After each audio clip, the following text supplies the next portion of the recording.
अगर आंकड़ा देखेंगे 2020 में 2295 मामले, 2021 में 7134 मामले, 2022 में 12295, 23 में 22,296 और खाली 2024 में जो है उत्तर में 1301 बताया है, लेकिन वो जो आंकड़े हैं वो 16,811 और एआई कहता है, आर्टिफिशियल इंटेलिजेंसी कहता है कि 17,693। मेरा प्रश्न ये है कि राजधानी के अंदर में सैकड़ों करोड़ रुपया ठगी हुआ है, उत्तर में कम आया 47 करोड़, लेकिन साइबर थाना कहाँ है बहुत कम लोग जानते हैं। और गंभीरता इस बात की है कि सरकार ने राज्य में सूचना प्रौद्योगिकी अधिनियम 2000 की धारा 79A के तहत कोई साइबर विशेषज्ञ नियुक्त नहीं किया है तो बताने का कष्ट करेंगे। और जो है उस थाने के अंदर में एक भी आईपीएस रैंक का जो है जो एक्सपर्ट अधिकारी जो है वहाँ पर है कि नहीं है, ये बताने का कष्ट करेंगे। आपने कहा है उत्तर के अंदर में कि छत्तीसगढ़ के हर जिलों के अंदर में हमने साइबर थाने गठित किए हैं और किए हैं, तो उसके अंदर में कितने जो है जिम्मेदार अधिकारी हैं और ये जो थाने हैं इन थानों के अंदर में क्या ये सक्षम है कि जो विवेचना करके अपराध दर्ज करके वो तत्काल कार्रवाई कर सकते हैं क्या, ये मेरा प्रश्न है। माननीय अध्यक्ष महोदय, माननीय सदस्य की ये चिंता बड़ी जायज़ चिंता है और उसमें हम सब काम कर ही रहे हैं, परंतु एक विषय मैं ज़रूर आपसे कहना चाहता हूं कि माननीय सदस्य ने कहा है कि साइबर थाना कहाँ है उनको नहीं मालूम, तो मैं बताना भी चाहता हूं माननीय अध्यक्ष महोदय कि माननीय मुख्यमंत्री जी के कर कमलों से दिसंबर 2023 को साइबर भवन पूरा, अभी दिसंबर 2023 में माननीय 24 में माननीय अध्यक्ष महोदय, दिसंबर 2024 में 277 करोड़ रुपए से बना करके उसका उद्घाटन माननीय मुख्यमंत्री जी ने किया। 1 करोड़ 46 लाख रुपए उसमें लाइसेंस और नवीनीकरण आदि के लिए खर्च किए गए, 51 लाख रुपए उसमें आधुनिकीकरण के लिए खर्च किए गए और ये पूरे प्रदेश का एक साइबर थाना जिसको हम साइबर भवन करके कहते हैं ये है। मैं माननीय सदस्य को अपने साथ लेकर वहाँ जाऊँगा और जितने भी माननीय सदस्य इसमें जाना चाहेंगे मैं सबको निमंत्रित करके एक कार्यक्रम वहाँ जरूर रख लेता हूँ माननीय अध्यक्ष महोदय। एक विषय है, दूसरा IT एक्ट के अंतर्गत साइबर विशेषज्ञ की बात है, तो साइबर विशेषज्ञ के एम्पेनलमेंट की प्रक्रिया अभी भी हम लोग कर रहे हैं माननीय अध्यक्ष महोदय, वो हम लोग शीघ्र पूरा करेंगे। लेकिन ऐसा नहीं है कि सिर्फ साइबर विशेषज्ञ हो जाएंगे तभी काम आगे बढ़ेगा। इसके अतिरिक्त साइबर कमांडो I4C संस्था नई सरकार, माननीय मोदी जी की सरकार, माननीय अमित शाह जी के गृहमंत्री जी बनने के बाद I4C गठन किया गया और उसमें साइबर कमांडो का कॉन्सेप्ट है माननीय अध्यक्ष महोदय। तो एक IPS और 5 वरिष्ठ अधिकारी, ऐसे 6 लोगों की साइबर 6 महीने की ट्रेनिंग होती है। ये 6 महीने की ट्रेनिंग करके वापस आ गए और अब काम यहाँ पर शुरू करेंगे। अगली बैच जाने के लिए तैयार है माननीय अध्यक्ष महोदय। तो वो स्पेशल जो रिक्रूटमेंट है, जो हमको विशेषज्ञ रखने हैं, उसी स्तर के लोग हमारे पास यहाँ पर हैं। अगली बात एक और आपसे कहना चाहता हूँ कि आपने कहा कि हर जिले में साइबर थाना, ऐसा कहा ही नहीं गया है माननीय अध्यक्ष महोदय। हर जिले में साइबर सेल का गठन जरूर किया गया है, तो साइबर थाना अलग से नहीं है, साइबर सेल का गठन किया गया है। इसमें प्रशिक्षण की प्रक्रियाएं की गई हैं। हमने सीडैक से प्रशिक्षण की प्रक्रिया की है माननीय अध्यक्ष महोदय, I4C से प्रशिक्षण की प्रक्रिया,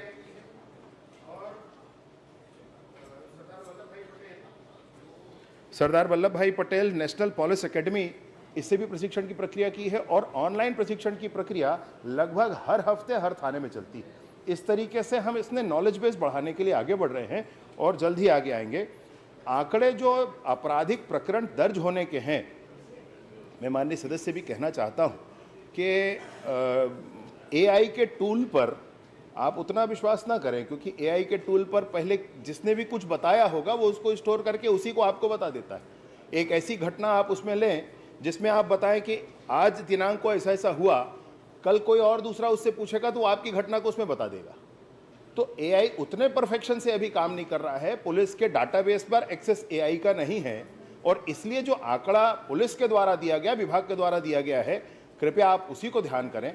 15,000, 16,000 या एआई में 18,000 कह दिया गया, तो एआई पर वैसा विश्वास ना करें। फिर भी मैं जानना चाहूंगा माननीय अध्यक्ष महोदय, माननीय सदस्य, कि एआई का कौन सा टूल यूज करते हैं?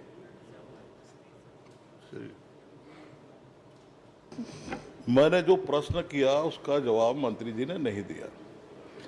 मैंने प्रश्न किया कि क्या आपके थाने सक्षम है क्या, कि या फिर कोई रिपोर्ट लिखाता है, अपराध दर्ज कराता है तो आप रेगुलर थाने के अंदर में भेज देते हैं क्या? मेरा एक ये प्रश्न है। एआई के अलावा जो है एनसीआरबी जो है वो भी आपका कह रहा है कि जो डाटा के बारे में, और जो 16,000 से अधिक बता रहा है एनसीआरबी बता रहा है। और एक प्रतिष्ठित अखबार ने छापा है, मैंने पूछा उससे तो उसने कहा कि पीएचक्यू से मैंने पता किया है। तो ये सारे जो नेशनल क्राइम जो रिपोर्ट है, अगर वो भी गलत है तो फिर आखिरकार ये उसको देता कौन है रिपोर्ट? तो ये थाने का मेरे को की विवेचना करके गिरफ्तार करने के लिए वो सक्षम है क्या? खाली राजधानी का बता दीजिए आप। माननीय अध्यक्ष महोदय, एक साइबर भवन जो मैंने आपसे कहा, जो राज्य स्तरीय थाना है, वहाँ पर पूरे राज्य से कहीं का भी एफआईआर दर्ज हो सकता है। दूसरा, 5 रेंज स्तरीय भी थाने तय किए गए हैं, उन पर भी काम चल रहा है, उसका भी स्ट्रेंथनिंग चल रहा है, उसमें भी ट्रेनिंग चल रहा है।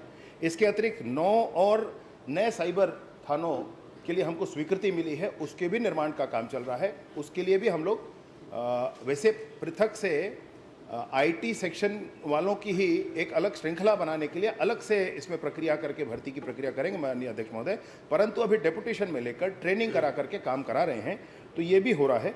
एक बात जो माननीय सदस्य ने कही कि थाने सक्षम है अथवा नहीं है, थाने सक्षम बन रहे हैं माननीय अध्यक्ष महोदय। साइबर थाना हमारा जो सेंट्रल का है, राज्य का है, उसमें कहीं कोई परेशानी नहीं है। पूरी सक्षमता के साथ पूरे राष्ट्रीय अंतर्राष्ट्रीय स्तर पर जो जो तकनीक होनी चाहिए वो सारी तकनीकों के साथ हमारा साइबर भवन तैयार है। 5 रेंज थाने हैं, वो भी पूरी तरीके से तैयार है। एनसीआरबी का डाटा मैं माननीय सदस्य को बताना चाहता हूं माननीय अध्यक्ष महोदय कि नेशनल क्राइम रिकॉर्ड ब्यूरो, इसका अंतिम डाटा 2022 को जारी हुआ है।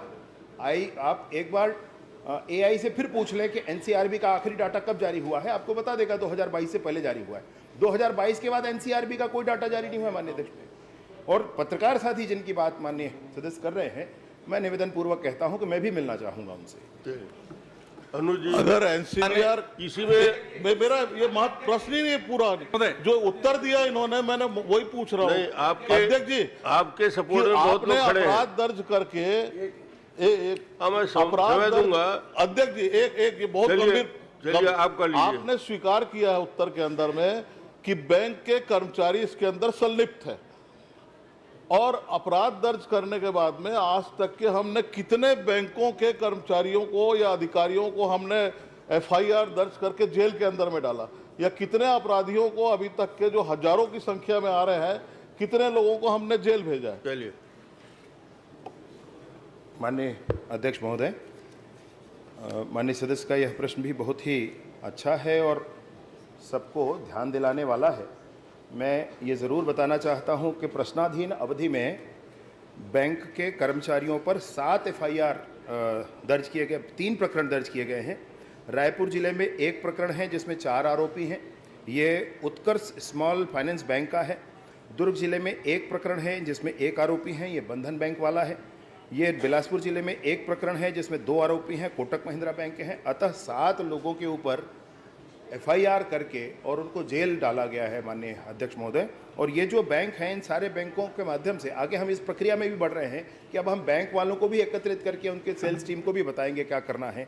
इसके अतिरिक्त मैं आपको और बताना चाहता हूँ माननीय सदस्य महोदय कि विशेष रूप से पॉइंट ऑफ सेल पर, ये भारत में पहली बार हुआ है माननीय अध्यक्ष महोदय, भारत में पहली बार हुआ है। पॉइंट ऑफ सेल को भी स्थिति समझ करके कि ये बार बार ऐसे सिम कार्ड बेच रहे हैं जिसके कारण से म्यू लुकआउट क्रिएट हो रहे हैं, तो पॉइंट ऑफ सेल पर भी कार्यवाही की गई है, 75 FIR किए गए हैं माननीय अध्यक्ष महोदय, 75 FIR क्या देंगे। चलिए अनुज जी एक प्रश्न कर लीजिए। माननीय अध्यक्ष जी बहुत बहुत आभार आपका, आपने अवसर दिया। माननीय अध्यक्ष जी, यही हाल इंटेलेक्चुअल प्रॉपर्टी की है। कॉपीराइट के इश्यूज जब आते हैं तो उसके लिए किस थाने में FIR किया जाए, इसके लिए 15 दिन का प्रोसेस लग गया। किसी थानेदार को ये जानकारी नहीं थी कि किस धारा के तहत वो FIR दर्ज करे, और 15-20 दिन तो सिर्फ FIR दर्ज कराने में लग गए। और इसके बाद हुआ ये कि आज तक उसका कोई आउटपुट नहीं आया। जब भी कोई इंटेलेक्चुअल प्रॉपर्टी का कोई गैर कानूनी तरीके से इस्तेमाल करता है, उसको तुरंत रोकने की जरूरत होती है माननीय अध्यक्ष जी। और अगर उसको नहीं रोका गया तो जिसका नुकसान होना, उसका नुकसान हो चुका होता है। तो मैं माननीय मंत्री जी से ये जानना चाहता हूँ, इंटेलेक्चुअल प्रॉपर्टीज के लिए क्विक एक्शन के लिए उनकी क्या तैयारी है। चलिए मंत्री जी। नहीं, माननीय अध्यक्ष महोदय, ये साइबर क्राइम एक अलग मामला है और इंटेलेक्चुअल प्रॉपर्टी का ये एक अलग मामला है। लेकिन जो भी थाना आपको कोई असुविधा माननीय सदस्य को ही होगी या जिसको भी हुई होगी, मैं बिल्कुल एक बार बात करके इसको स्पष्ट करूंगा। वैसे सभी थानों में, सभी स्थानों पर इसकी जानकारी है कि किन धाराओं के अंतर्गत प्रकरण पंजीबद्ध करना है। राजेश जी छोटा प्रश्न करिए। बहुत छोटा ही प्रश्न है। सम्मानीय अध्यक्ष महोदय, हम रजत जयंती वर्ष की ओर जा रहे हैं, 25 साल होने जा रहे हैं छत्तीसगढ़ में, और क्राइम के मामले में लगातार ट्रेनिंग हो रही है। कभी हैदराबाद में सुनते ट्रेनिंग लेकर के आ रहे हैं पुलिस के बड़े बड़े अधिकारी, कभी यहाँ पर ट्रेनिंग सुनते हैं। लेकिन वाकई में चिंता का विषय खाली इतना है कि अगर 107 करोड़ रुपए की 1.5 साल के अंदर ठगी होती है क्राइम के माध्यम से, और कुल आपके उत्तर में ही आपने बताया 3 करोड़ समथिंग वापस पैसा दिलाया। चिंता का विषय यही है। दूसरा, इतने सीनियर मोस्ट अधिकारी हैं जो PHQ में बैठे हुए हैं, इनको जरा ट्रेनिंग देकर इनको कहीं ना कहीं क्राइम के काम में क्यों नहीं लगाते। एक IG स्तर का एक अधिकारी अभी तक नहीं है इसके अंदर, जो पूरे क्राइम को, आज ये सबसे बड़ा एक खतरा बन गया है। और तीसरा, मैं आपके संज्ञान में लाना चाहता हूं कि इस रायपुर में जब चालान कटते हैं और चालान के अंदर भी फर्जी क्राइम होने लग गए, और ये साइबर की एक रिपोर्ट है। अध्यक्ष महोदय, मैं आपके माध्यम से मंत्री जी से कहूंगा कि जरा इसका भी एक बार विश्लेषण जरूर कर ले, ये आपको आग्रह करना चाहता हूं। लेकिन कम से कम एक IG स्तर के अधिकारी की आज आप कम से कम नियुक्ति करें, ताकि इसकी प्राथमिकता को समझें और काम करें। अब मंत्री जी जवाब सुन लो।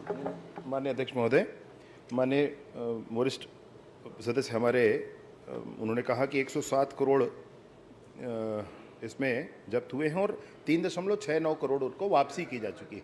वापसी की प्रक्रिया न्यायालय के माध्यम से गुजरकर होकर जाती है माननीय अध्यक्ष महोदय। तो जब प्रकरण पूरा हो जाएगा, न्यायालय का आदेश होगा वापस करना है, तब वो वापस होता है। इसलिए ये राशि बराबर आपको दिख नहीं सकती कभी भी, ये स्थितियां कुछ ऐसी ही होंगी।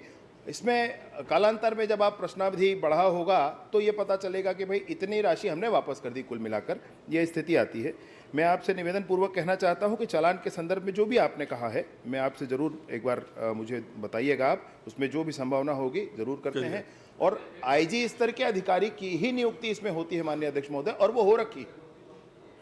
माननीय अध्यक्ष जी, नाम बता दें कौन, अगर देख रहा है कोई तो। राजेश जी आपका हो गया, तुम एक प्रश्न कर लीजिए। माननीय अध्यक्ष जी, इसमें गंभीरता कितनी है मैं माननीय मंत्री जी को अवगत कराना चाहूँगा, या दोनों डिप्टी CM साहब बैठे हैं। 28 फरवरी को मेरा एक प्रश्न था इसी में। 28 फरवरी के उत्तर में भी माननीय मंत्री जी ने कहा था कि साइबर विशेषज्ञ की नियुक्ति के लिए हमने वित्त विभाग में भेजा है। आज भी उनका उत्तर आया है कि इनकी प्रक्रिया चल रही है। तो मैं एक प्रश्न ये है कि इसकी प्रक्रिया कब तक चलेगी आपके विभाग में या सरकार में, कि कब तक हो जाएगी या नहीं होगी? नहीं होगी, हम जैसे हैं सक्षम हैं। दूसरा, आपने एक बात कही, ये नेशनल ग्रिड है, उसमें प्रशिक्षण ले रहे हैं, और कहा कि नरेंद्र मोदी जी ने 5000 कमांडो बनाने के लिए कहा है करके। छत्तीसगढ़ में 6 लोग प्रशिक्षण ले रहे हैं बोले थे आप।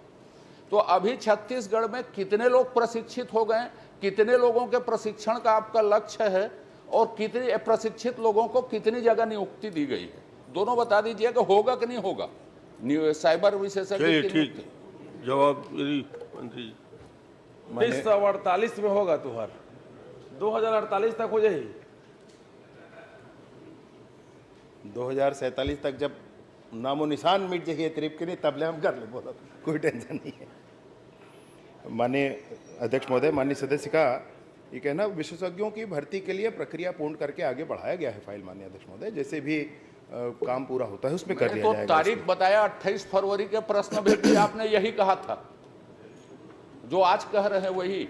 मैं आप कब करेंगे नहीं जानता, पर गंभीरता कितनी है, कितनी सारी ठगी हो रही है। माननीय अध्यक्ष महोदय, माननीय सदस्य मुझसे नियंता बनने की बात कह रहे हैं, मुझसे पूरा सब जातियों के नियंत्रक बनने का कह रहे हैं। ये कैसे संभव है माननीय अध्यक्ष महोदय?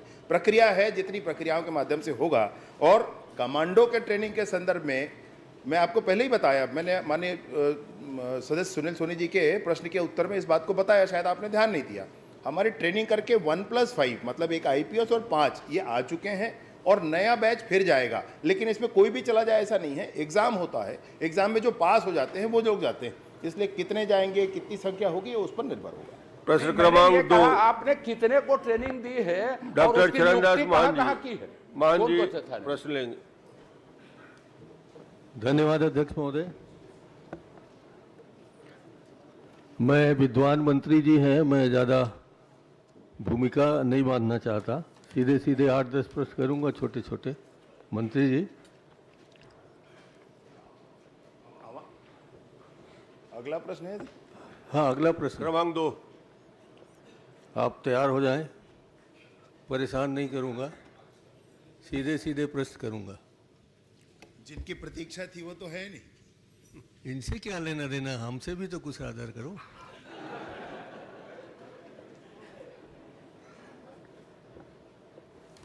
माननीय अध्यक्ष महोदय, मैं माननीय मंत्री जी से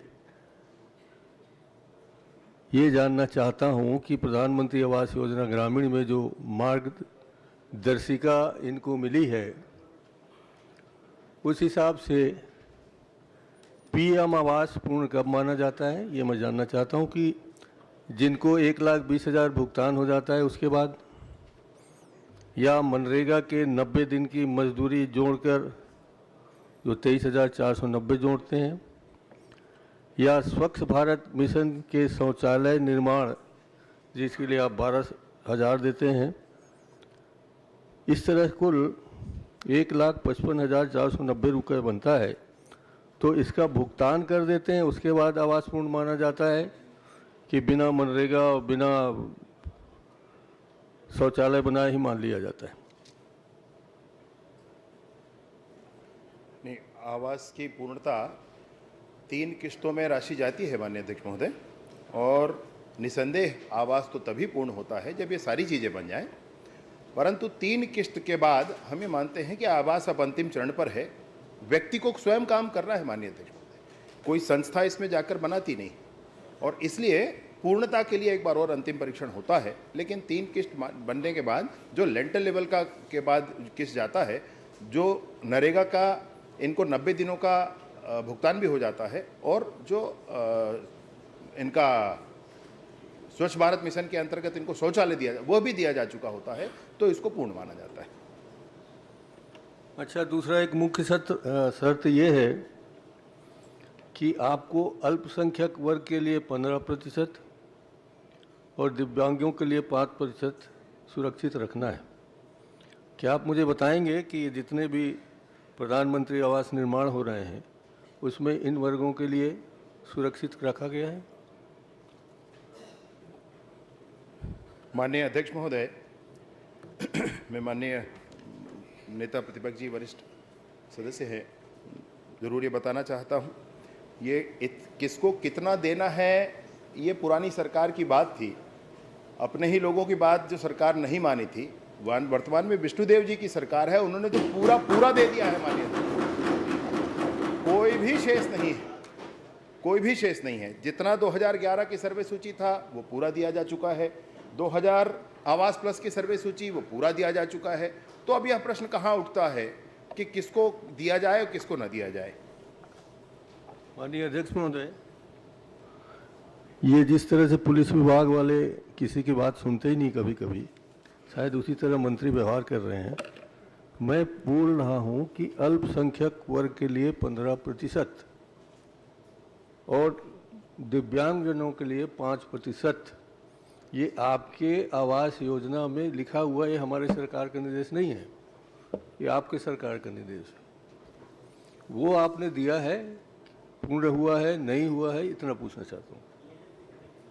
मैं पुनः अपनी बात रिपीट करता हूं माननीय अध्यक्ष महोदय, ये किसी को एक बार कुछ आवंटन दिया जाए, 100 आवास देने हैं माननीय अध्यक्ष महोदय, तो 15 अल्पसंख्यक को, 5 दिव्यांग को ऐसे दिया जाएगा माननीय अध्यक्ष महोदय। अगर सूची में से 100 देना है तो पूरी सूची ही दे रहे हैं, फिर क्या विषय हो जाता है इसमें?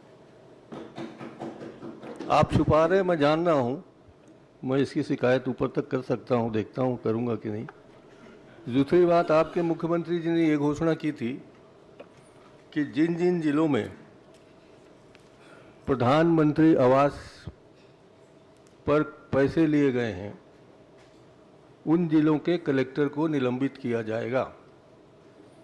मेरे पास शिकायत है तखतपुर से, आप भी जानते हैं सुशासन त्यौहार में 2,965 शिकायतें प्राप्त हुई हैं।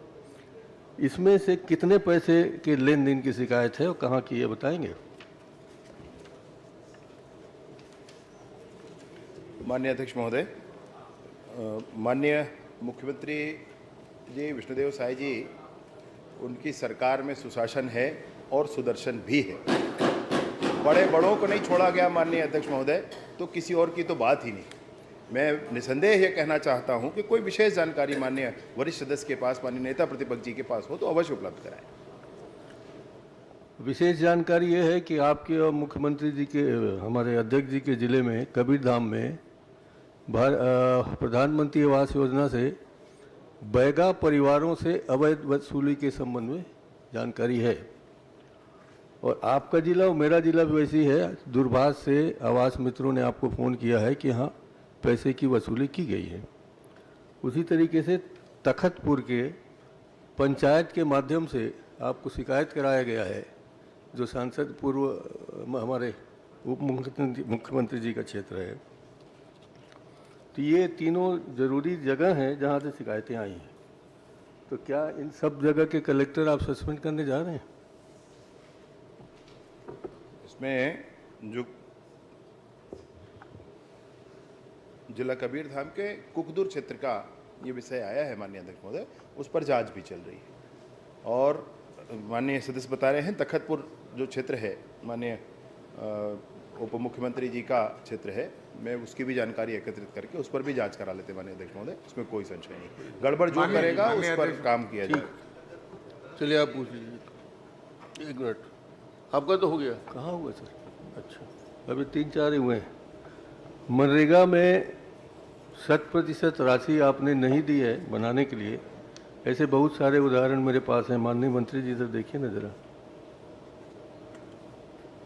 तो इनको मैं आपके समक्ष रखूं कि मुझे अध्यक्ष मुझे इजाज़त देंगे कि मैं पटल पर रखूं? अभी जवाब मंत्री जी दे रहे हैं आपके सारे प्रश्नों को, आप पूछते जाइए। माननीय अध्यक्ष वैसे माननीय अध्यक्ष महोदय एक बार प्रश्न थोड़ा बता देंगे। आपने जिन जिन स्थानों में मनरेगा की राशि नहीं दी है उन स्थानों की सूची है, जिसमें सबसे चिंताजनक स्थिति यह है कि उसमें जसपुर जिला, जो आपके मुख्यमंत्री का क्षेत्र है, जिला है, वो भी शामिल है। और तमाम सुकमा, बस्तर, कोंडागांव, दंतेवाड़ा, नारायणपुर, बीजापुर में तो आपने 38% ही राशि दी है। तो इनके बारे में क्या कहेंगे कि इनको मनरेगा का बाद में भुगतान करेंगे कि नहीं करेंगे? ये श्रमिकों का समस्त भुगतान शायद बीजापुर जो विशेष बात कह रहे हैं उसके लिए एक बार और परीक्षण की आवश्यकता होगी माननीय अध्यक्ष महोदय। परंतु इतना ज़रूर कहना चाहता हूं कि लेबर पेमेंट 30 जून तक पूरा किया जा चुका है। वो रिपोर्ट अगर 30 जून के पहले का होगा तो एक बार माननीय वरिष्ठ सदस्य महोदय को, माननीय नेता प्रतिपक्ष जी को एक बार ध्यान देना होगा। परंतु 30 जून तक का लेबर पेमेंट हो गया है। बीजापुर जैसे कुछ स्थान हैं, अगर वो बहुत इंटीरियर है, बैंक का खाता का परेशानी है, ऐसी कोई भी परेशानी होगी तो आप मुझे ज़रूर बताएं, मैं पूरी शिद्दत के साथ उसको करता हूँ। चलिए ये तमाम फोटोग्राफ्स हैं, आप देख लीजिए ना इधर। आप- एक मिनट सर, बहुत हो गया सर बारह प्लीज मिनट देखिए, हो तो जिनको अपूर्ण आवासों को पूर्ण बताकर इन्होंने भुगतान कर दिया, ऐसे मेरे पास सब फोटोग्राफ्स हैं। ये अपूर्णता की स्थिति के होंगे माननीय अध्यक्ष महोदय, ये पूर्ण हो चुके होंगे, अभी फिर से कराना होगा क्योंकि ये 30 जून तक का लेबर पेमेंट पूरा हो चुका है। अभी पहले कोई फोटो दे दिया है माननीय नेता प्रतिपक्ष जी को, तो एक ये आप ही के विभाग के फोटो हैं, मैंने नहीं खींचा इनको। और आप तो एआई तक को गलत बता रहे हैं, तो पता नहीं कौन कौन गलत बता दोगे आप। मैं तो ये चाहता हूं कि मैं इन सब पत्र को आपकी अनुमति हो तो यहाँ पटन पर रख देता हूँ, और इसकी शिकायत ऊपर भी करूँगा कि ये माननीय मुख्यमंत्री जी को ही बेवकूफ़ बना रहे हैं और माननीय नरेंद्र मंत्री जी को ही बनाने की कोशिश कर रहे हैं। बेवकूफ़ शब्द अगर गलत है तो दस्तावेज, सॉरी। आप इतने वरिष्ठ हैं, फोटो, दस्तावेज, पेपर कटिंग, इस विषय को लेकर प्रस्तुत करना कितना उचित है आप ज़्यादा जानते हैं। और दूसरी बात, एआई अपने हर रिपोर्ट में नीचे लिखता है कि इसकी विश्वसनीयता को रीचेकअप करने की जरूरत है। एआई के कोई भी इंफॉर्मेशन आप लोगे, उस एआई के नीचे रिपोर्ट में एक कॉलम रहता है, यह पूर्णतः विश्वसनीय नहीं है, इसको क्रॉस चेक अप करने की जरूरत है, आप जानते हैं। और चलिए एक प्रश्न आप कर लीजिए। नहीं, आप बैठ जाओ सब। धन्यवाद अध्यक्ष महोदय। जो ये बात 90 दिन की भुगतान की आई है मंत्री जी, मैं आपको अवगत कराना चाहूँगा कि अकलतरा में ही करीब 12,500 जो आवास स्वीकृत हम लोगों का टारगेट था, जिसमें 10,000 के आसपास स्वीकृत हुए हैं और 4,280 उसमें पूर्ण हो चुके हैं, लेकिन 1,705 के मनरेगा का भुगतान नहीं हुआ है।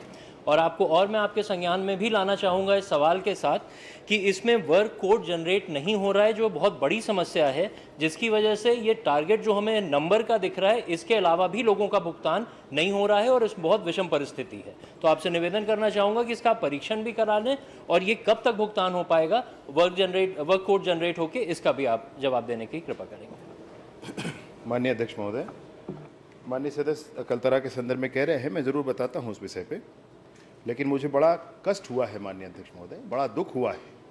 ये इतने हमारे नेता प्रतिपक्ष जी इतने वरिष्ठ हैं, उसके बाद भी उन्होंने कहा कि कोई किसी को बेवकूफ़ बनाने की कोशिश कर रहा है। मतलब ये अद्भुत है माननीय अध्यक्ष महोदय, जिन्होंने खुद यहाँ बैठकर बार बार इस बात को, गरीबों के आवाज़ को ठुकरा कर पूरी गरीब जनता को, पूरे छत्तीसगढ़ के परेशान किया, आज वो ये बात बोलेंगे माननीय अध्यक्ष महोदय। मैंने किस आधार पर माननीय अध्यक्ष महोदय, मैं तो पूरी तैयारी के साथ आया था। मैंने सोचा था कि माननीय पूर्व मुख्यमंत्री जी भी आएंगे तो पूरी बात की जाएगी। ये वो पत्र है जिसमें केंद्र की सरकार ने ज़्यादा आवाज़ दिया और नहीं लेंगे करके वापस भेज दिया। इसमें दूसरे पत्र भी हैं जिसमें केंद्र की सरकार में गिरिराज जी मंत्री थे इस विभाग के, उन्होंने आग्रह किया कि इसको ले ले, नहीं लिया गया। नरेंद्र सिंह तोमर जी मंत्री थे, उन्होंने आग्रह किया, नहीं लिया गया। उसके बाद माननीय विष्णुदेव जी की सरकार में जितने आवास आए हैं, मैं सारे पत्र रख कर बैठा हूँ माननीय अध्यक्ष।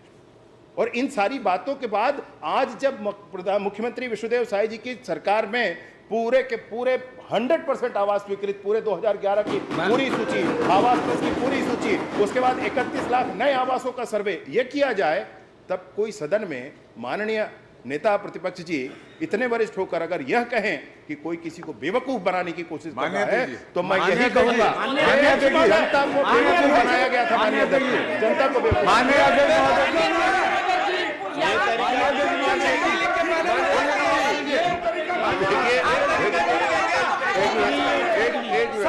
एक मिनट बैठिए, समय दूंगा,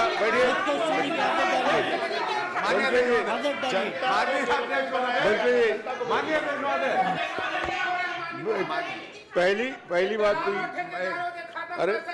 अरे भाई बैठिए, तो आप बैठिए। नेताजी का प्रश्न है, वो सक्षम है अपनी बात को पूरी तरीके से कहने में। जहाँ तक सवाल है, बेवकूफ शब्द विलोपित हो चुका है, उसका उपयोग किसी को नहीं करना है सदन के अंदर, और इसलिए कार्रवाई आगे बढ़े। एक प्रश्न आप कर लीजिए, छोटा, एक मिनट बैठिए। यादव को मैं बोला एक छोटा प्रश्न करिए।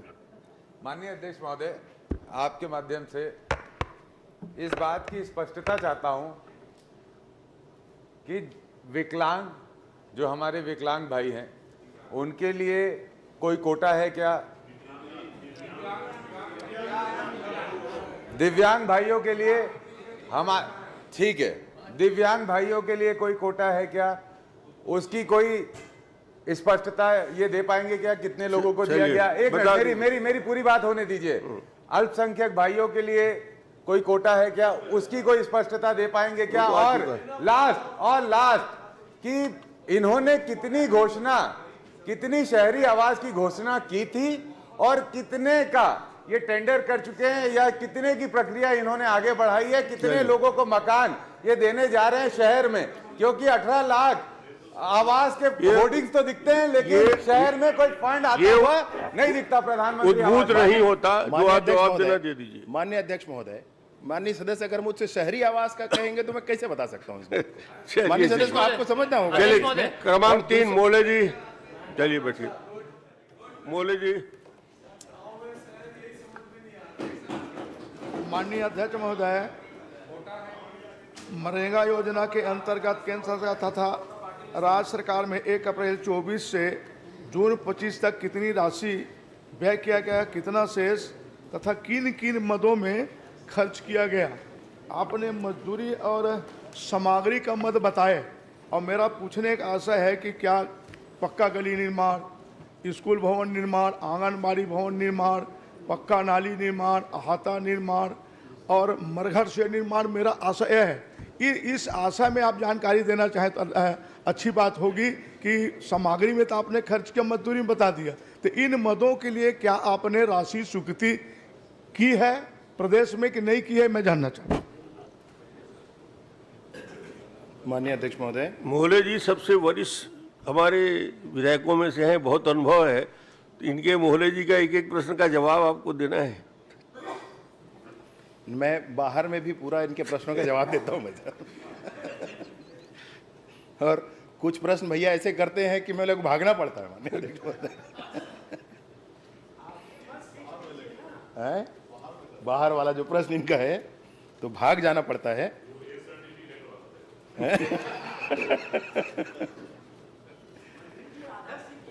मोहिले जी का जीवन एआई से चल रहा है, मालूम है तुमको? उनकी उपलब्धता एआई में बहुत है, अकेले होने के बाद। उसमें भी संशोधन करा लीजिए, एआई में संशोधन होता है, कर लीजिए, नहीं तो गलत हो जाएगा। बता देंगे, आप बाहर निकल के पूछ लीजिए। एआई का इस्तेमाल संशोधित करके ही करते हैं, अर्थात आर्टिफिशियल इंटेलिजेंस के लिए। मैं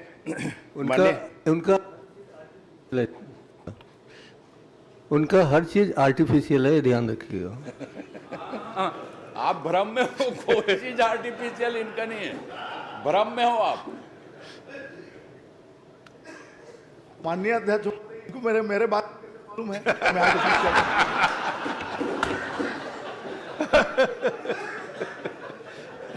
देखिए, हम दोनों मेंबर आप पार्लियामेंट रहे हो ना, सालों साल से एक साथ रहे हैं, विधायक के रूप में, सांसद के रूप में, तो कभी ऐसे रातें भी आती थी जब एक ही बिस्तर में गुजारे।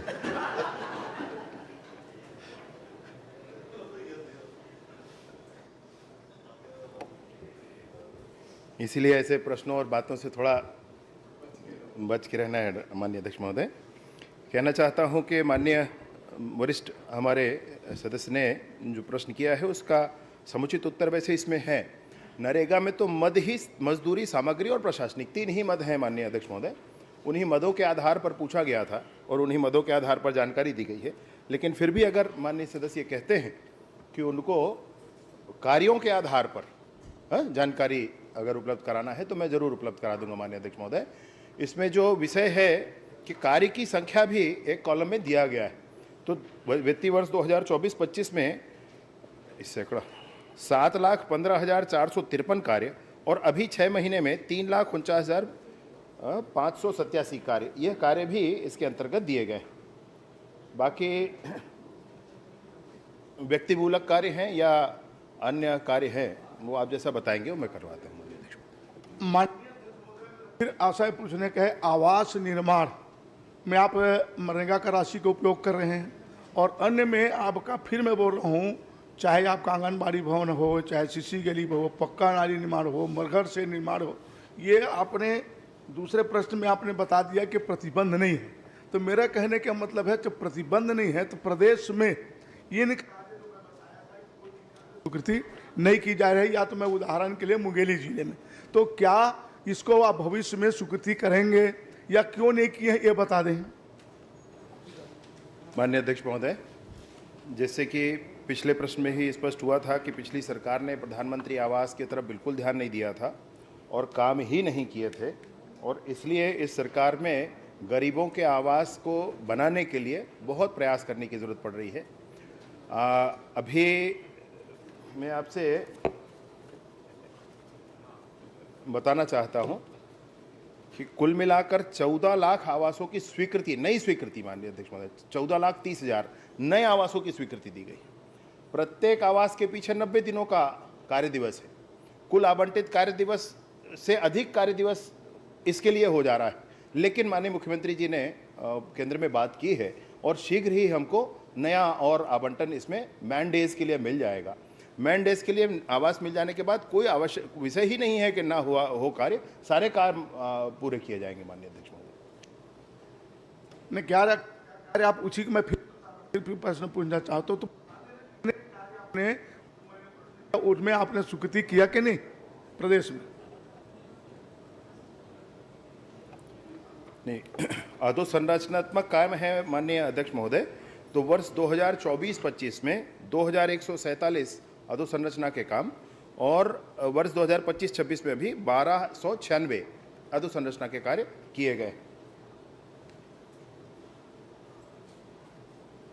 अध्यक्ष महोदय, मैं अन्य जगह मंत्री जी जरूर बोल रहे हैं, तो है ग्राम पंचायतों में कार्य नहीं हो रहा है, तो मैं माननीय मंत्री जी से अनुरोध करना चाहूंगा कि भविष्य में क्या मैं जो पूरे में कराएंगे क्या?